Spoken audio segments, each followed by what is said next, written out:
Você já teve a nítida sensação de estar desperto em meio a uma multidão de sonâmbulos? Como se todo mundo ao seu redor estivesse no piloto automático, repetindo opiniões que nem são suas, seguindo rotinas que ninguém questiona, aceitando uma existência cada vez mais superficial. Se você já se sentiu assim, talvez seja porque você pertence a um grupo silencioso, cada vez mais raro, os lúcidos. Mas o que fazer com essa lucidez? Ela por si só não basta. Ela precisa se transformar em algo, em consciência ativa, em resistência, em criação. Ser lúcido, em seu sentido mais profundo, é quase sempre solitário. É perceber a encenação por trás das conversas vazias. É sentir o peso das máscaras sociais. É se incomodar com o barulho das redes, com a velocidade que esvazia, com o conteúdo que distrai, mas não diz nada. A sociedade em que vivemos recompensa quem se encaixa. Sorria, concorde, seja produtivo e positivo. Reaja com um emoji. Comente com uma frase de efeito. Leia manchetes, não livros. Pensar demais virou quase um desvio de conduta. E nesse cenário, quem enxerga com clareza sofre. Se sente deslocado. É visto como intenso demais, complicado, negativo. Mas esse desconforto não é um defeito. Ele nasce de uma recusa, a recusa de aceitar o banal como suficiente. Pensa em uma situação cotidiana. Você está numa reunião, mais uma meta absurda, mais um processo ineficiente, e ninguém questiona. Todos assentem com a cabeça como se tudo fizesse sentido só porque sempre foi assim. O lúcido nesse momento é ele que respira fundo, levanta a mão e pergunta: mas por que a gente faz desse jeito? Isso realmente tem sentido? Essa pergunta simples já é um ato de rebelião, porque rompe com o conforto da conformidade. É o pensamento crítico se recusando a dormir. E aqui começa algo importante: a crítica. Mas não aquela crítica amarga, cínica, destrutiva. A crítica lúcida, que nasce do desconforto sincero, da vontade de transformar, de propor algo mais verdadeiro, mais justo, mais humano. Criticar nesse sentido é ter coragem de fazer perguntas que incomodam. Isso faz sentido? Isso é saudável? Por que todo mundo aceita isso como normal? No mundo de conformismo elegante, esse gesto simples já é heróico. Nietzsche dizia: o que não me mata, me fortalece. Mas ele também nos lembra que antes de criar, é preciso destruir o que já não serve. A crítica lúcida é isso. Ela limpa o terreno para que algo novo possa nascer. Agora, para e pensa. Como a gente consome conteúdo nas redes sociais hoje? Você acorda, pega o celular e já começa a ser bombardeado por vídeos rápidos, frases prontas, dicas milagrosas de produtividade. Acorde às 5 horas da manhã ou fracasse. Se você não está ganhando dinheiro enquanto dorme, está perdendo tempo. A maioria só absorve, mas o lúcido questiona. Essa lógica é saudável. Isso me aproxima ou me afasta de uma vida com sentido. E aí começa a resistência.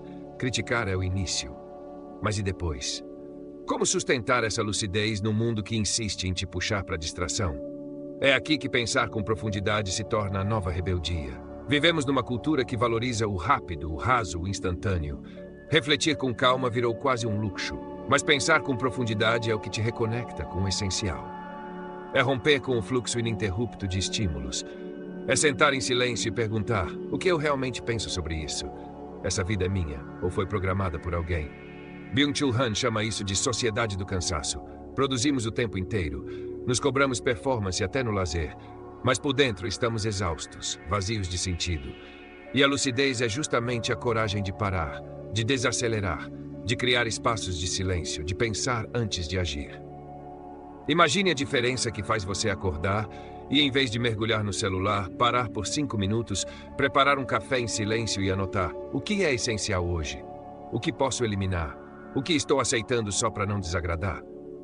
Esse pequeno gesto já muda tudo.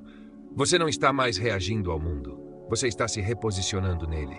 Criar momentos de solidão consciente. Aprofundar seu consumo de conteúdo. Ler autores difíceis. Assistir filmes que te provoquem. Tudo isso fortalece um músculo esquecido: o pensamento. E quanto mais você exercita esse músculo, mais forte fica sua autenticidade. Mas a lucidez não pode parar na crítica ou na contemplação. Ela precisa virar ação. E aqui entra outra ideia poderosa de Nietzsche: o lúcido como criador de novos valores. Ele chama isso de espírito livre. Aquele que rompe com as crenças herdadas e constrói sua própria ética. Não para viver à margem da lei, mas para viver de forma mais honesta, mais coerente, mais verdadeira. Pensa naquela pessoa que decide não seguir a carreira que a família esperava. Abre mão de estabilidade e prestígio para fazer algo que tem a ver com seus valores. Algo que o mundo pode achar pequeno, mas que para ela é imenso. Nesse gesto, ela cria um novo valor. Ela diz: prefiro a verdade da minha integridade ao conforto da expectativa alheia. E às vezes, isso também aparece nos menores gestos. Quando você escolhe não mentir, quando não ri de uma piada preconceituosa, quando escolhe o silêncio, mesmo quando todos estão batendo palmas para o vazio. Criar novos valores é viver com consistência. É se tornar quem você é, não quem os outros querem que você seja. E é nesse ponto que nasce a rebelião silenciosa. Ela não começa com gritos, começa dentro de você. Quando você se recusa a ser anestesiado, quando você diz não, primeiro para si mesmo. É uma rebelião feita de escolhas diárias. O que você consome, com quem se conecta, o que você apoia, como você reage ao ruído. Às vezes é estar num grupo, perceber o vazio da conversa e simplesmente sair. Ir para casa, preparar um chá, ler algo que te nutre. Esse pequeno gesto é resistência. E sim, a lucidez pode doer, pode te isolar, pode fazer com que te achem estranho, intenso, fora do tom. Mas como dizia Camus, no meio do inverno, descobri que havia em mim um verão invencível. Esse verão é a sua lucidez bem cultivada. É ela que te aquece mesmo quando tudo ao redor parece frio, mecânico e sem alma. Mas como viver com lucidez sem ser engolido pela angústia? A resposta começa com acolhimento. Entenda que sua clareza é rara e preciosa. Nem todos vão entender o seu olhar, mas isso não é motivo para se isolar. Construa pontes. Conecte-se com quem compartilha do mesmo incômodo. Faça perguntas sinceras, compartilhe sua visão, escute, crie. Você não precisa ser eloquente, nem fazer discursos. Às vezes, só fazer uma pergunta num grupo já abre espaço para alguém também sair do automático. A lucidez é como a semente. Ela só floresce se for cultivada. E, acima de tudo, crie. Com palavras, com gestos, com silêncio, com a forma como você vive, trabalha, ama. O lúcido que não cria, adoece. Mas o lúcido que age, mesmo que aos poucos, se torna luz. Você não precisa vencer o mundo, só precisa não se perder dentro dele. Se essa conversa fez sentido para você, saiba, você não está sozinho. Existem outros lúcidos espalhados por aí, talvez mais do que você imagina.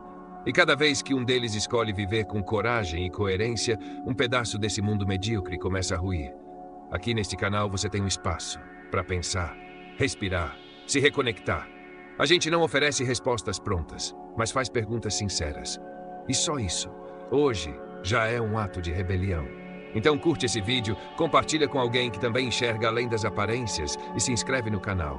Ativa o sininho, porque pensar junto é resistir junto. Agora me diz, o que é lucidez para você? E como você lida com ela no seu dia a dia? Escreve nos comentários. Vamos construir esse espaço juntos, de reflexão, resistência e criação. Porque pensar é resistir, e resistir é criar. Essa é a rebelião dos lúcidos. E ela começa agora. Começa com você.